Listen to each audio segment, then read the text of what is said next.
This video is going to be a short video just going over part one of the Down the Hill TV series. Obviously, part two is coming out on Monday, February 15th.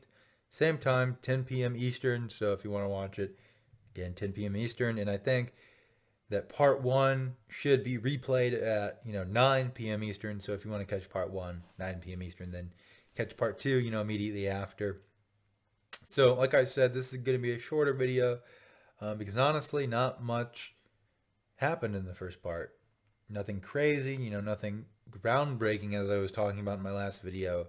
I wasn't really expecting much, but nothing groundbreaking happened in this episode. And, after about like 10 minutes in, I kind of realized there wasn't going to be anything too crazy because they're going in chronological order. So anything new, of these new developments that they might share, any of this new information, it'll probably be in the next part two.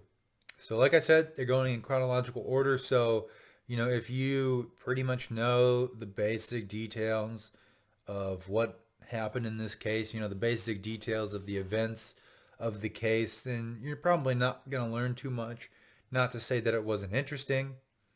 Uh, you know, they just started telling the story essentially, at the beginning. Essentially, they're just saying that, these two girls, Abby and Libby, they were going for a walk. There's a Snapchat taken at some point on the bridge. They had an interview with the friend that actually screenshotted the Snapchat. So that was pretty interesting. But yeah, they just told the story, like they're on the bridge and then, they're supposed to be picked up at some point. They don't show up. They're not answering their phones and they're missing. And, tons of people start looking for them. I didn't know it was actually that many people who, started helping in the search. I didn't know it was that many people who helped. And I guess I never really thought about this. This got mentioned by one of the police officers that, there were so many people who were, helping that it didn't, at the end of the day, really do them any favors when they started doing their investigation. Because so many people, were going through these woods around the bridge area and obviously around the crime scene as well.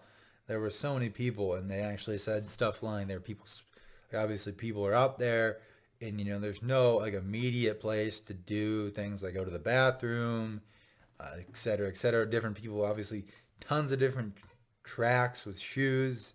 Apparently, people were urinating because obviously, they're in the woods, and you're looking for these girls who are missing. Obviously, they did end up being in danger, and obviously thinking when you're searching for them, well, these girls can be in danger, so I don't have time to go back to wherever and do that. So I never really thought about that, but apparently that happened. So that was kind of interesting. And throughout there were interviews with obviously parents, friends, other family members, grandparents. There was an interview with, I believe, their middle school, I want to say math teacher, which was interesting because again, it's a really small town, so I'm sure you know you remember most of the people that you teach, seeing as there's probably not that many people in every class. Again, they did mention it too. It's only 3,000 people, so that's not just a small town. That's a really small town. But anyways, yeah. So again, they just told the story. They're missing, and then eventually the next day, the 14th, the bodies get found. Apparently, the guy who found them actually found their bodies while using his phone to zoom in, using his camera on his phone, and he spotted the bodies while he was using his camera as like makeshift binoculars essentially, and that's how they first spotted the bodies. And then, after that, they started talking about the investigation, started talking about, how immediately it was obvious that it was a murder. And then they showed some news clips. And then, again, going in chronological order, they ended essentially with showing the video of Bridge Guy. That's where they left off. On to part two is essentially just them at the press conference saying that, Libby shot the video of Bridge Guy. It wasn't a trail cam or anything like that. It was Libby on her phone. She recorded the audio. She recorded the video. The pictures of Bridge Guy came from her. And that's essentially where they left off. And I know they said that they're going to show more of what's on Libby's phone. So I'm assuming that should probably be, one of the next things they cover in part two.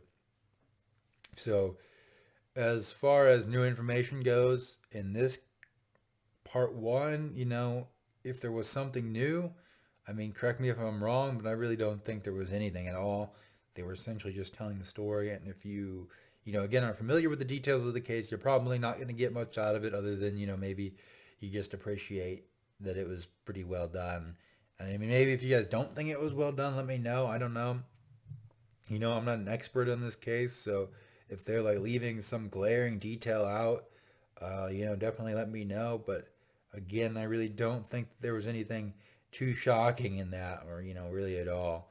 Uh, Honestly, again, if you're familiar with the details of the case, you could probably just skip episode one, unless you're just really interested in the case and you just like watching true crime stuff. There's obviously nothing wrong with that.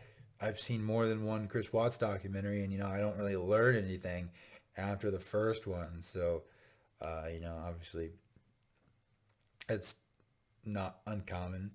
But again, if you were really, just looking for new information, this is the gist of this video.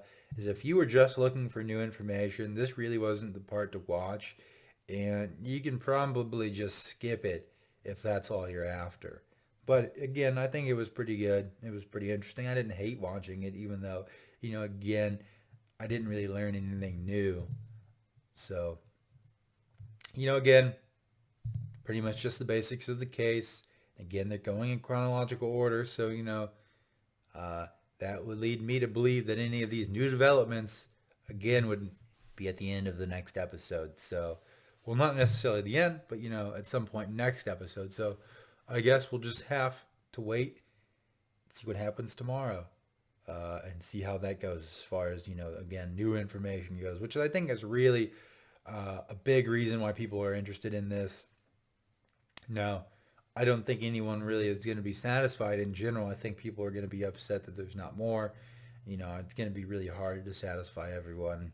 And I don't think that's going to happen. In this case, it never really happens ever. So, again, I guess I just have to wait and see until episode 2. I liked episode 1, but again, you can probably skip it if you already know the basics of the case.